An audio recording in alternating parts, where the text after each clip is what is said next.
철학이랄까 이런 것만 잠시 조금 말씀을 드리고 싶습니다. 저는 경제민주화의 핵심이 노동이라고 생각합니다. 보통 경제민주화 그러면 재벌개혁을 이야기합니다. 저도 재벌개혁이 경제민주화의 관건이라고 생각합니다. 재벌의 지배구조 또 의사결정 구조를 민주화해서 재벌 경영을 투명하게 하고 또 재벌 특권 경제를 없애고 재벌과 중소기업 간의 거래를 공정하게 하고 또 재벌의 문어발 확장을 막아서 중소기업과 또 골목 상권을 보호하고 그리고 재벌은 주력기업과 주력업종의 국제 경쟁력을 높이는데 더 집중하게 만들고 그렇게 해서 우리 경제를 살리자라는 것이 재벌 개혁입니다. 그런데 이 재벌 개혁의 목적이 무엇입니까? 결국은 중소기업 또 2차, 3차, 4차 협력업체들을 살려서 중소기업에 종사하는 노동자들과 비정규직 그리고 여성 노동자들의 소득과 삶의 질을 높여주자는 것이거든요. 그렇게 보면 결국은 경제민주화의 어떤 궁극적인 목표는 바로 노동이다. 우리 노동계에서 즐겨 쓰는 표현을 빌리자면 노동이 제대로 대접받는 사회, 노동의 가치가 존중받는 세상, 이것이 바로 경제민주화의 핵심이다. 이렇게 저는 말씀드리는데 공감하십니까? 네.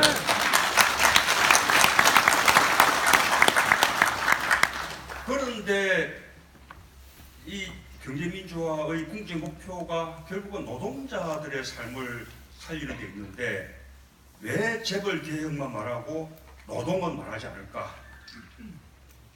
저는 여기에 우리 사회의 어떤 굴구적인 그리고 위선적인 그리고 비겁한 그런 모습이 담겨 있다고 생각합니다. 솔직히 말하면 아직도 노동을 앞세우는 것이 부담이 되는 것입니다.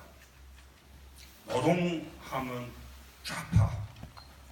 좌파라는 그런 공격과 프레임이 아직도 너무 강고하기 때문에 노동을 앞세우다가는 말하자면 공격받게 될까봐 그런 것이 두려운 것입니다. 심지어는 경제민주화를 말하는 사람 가운데 노동에 대해서 인식이 거의 없는, 별로 없는 그런 분들도 계십니다. 저는 이번 대선에서는 우리가 좀 더 당당해져야 한다고 생각합니다. 우리가 경제에 훨씬 유능하다라고 당당하게 말해야 되고 우리가 훨씬 안보에 유능하다라고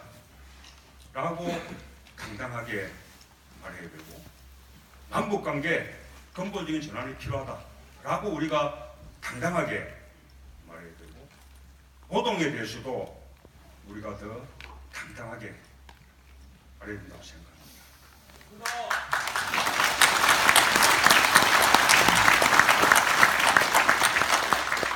후보인 너가 그렇게 하면 되는 거 아니냐?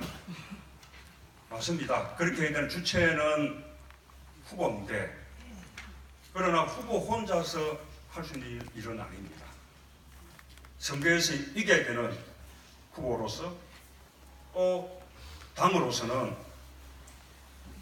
강력한 지지의 뒷받침이 없이는 그렇게 하기가 쉽지 않습니다. 그래서 노동자 여러분들이 함께 해주셔야 합니다. 2천만 노동자들이 정권 교체의 중심이 된다면 후보도 당도 더 당당하게 노동을 말아주지 않겠습니까? 공감하십니까?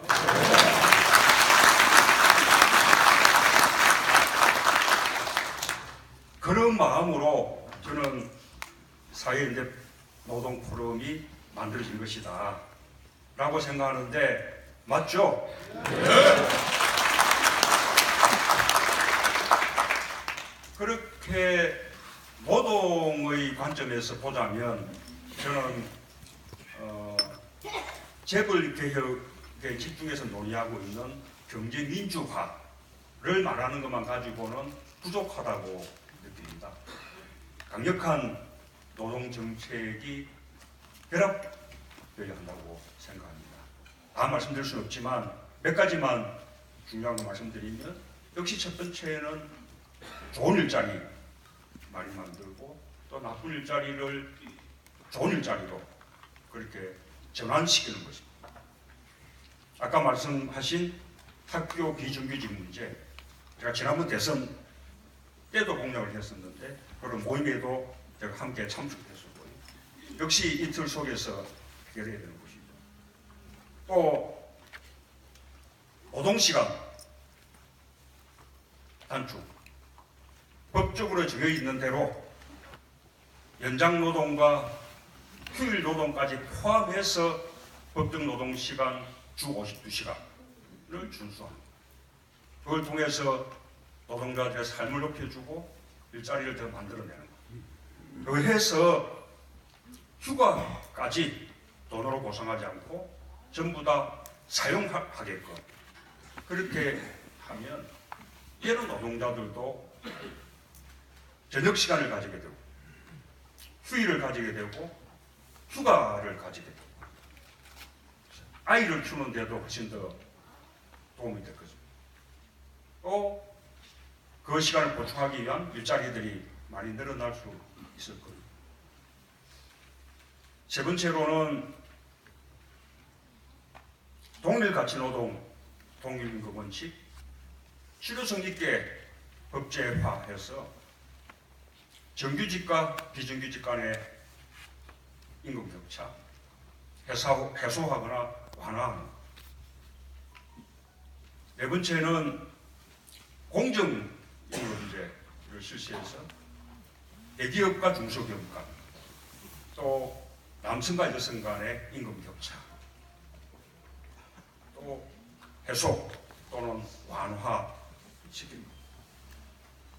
한편으로 최저임금도 대폭 인상해야 되고 한꺼번에 인상할 수 없기 때문에 보다 높은 비율로 빠른 속도로 인상해 가야 한다고 생각합니다.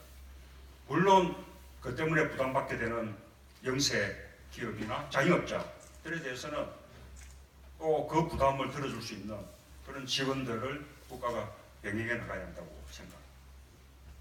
하나 더 말씀드리면 결국은 우리 노동자들의 처우는 노동자들의 단결력으로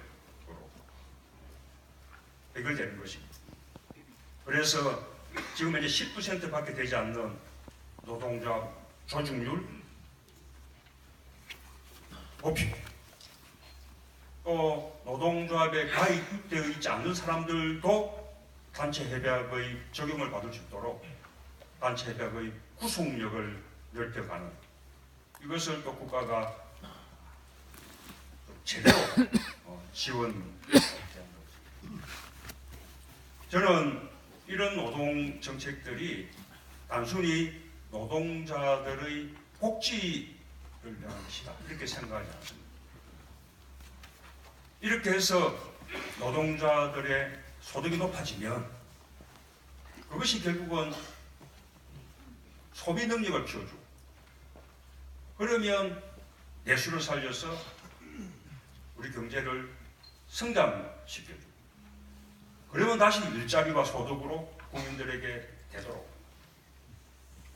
바로 우리 경제의 패러다임을 근본적으로 변화시켜서 지속 가능한 성장을 이룰 수 있는 길.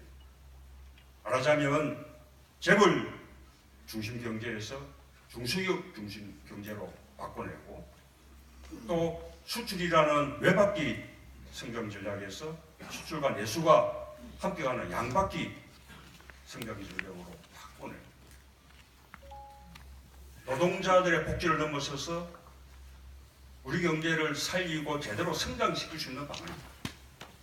그래서 저는 경제민주화라는 말로는 다 담을 수 없다고 그렇게 생각해서 이것을 우리 ILO에서는 임금주도 성장 이렇게 표현하는데, 저는 우리는 자영업자가 또 한 600만 명 이렇게 달하기 때문에 그까지 포함해서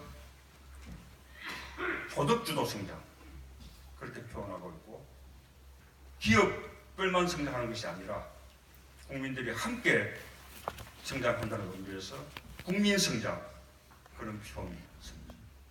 그래서 이제 당당하게 우리 노동의 목소리를 높이는 것이 우리 경제를 살리는 길이다. 그렇게 이번 대선에서 우리가 자신 있게 주장하고 또 정권 교체 이후에 자신 있게 그런 세상을 함께 만들었으면 좋겠습니다.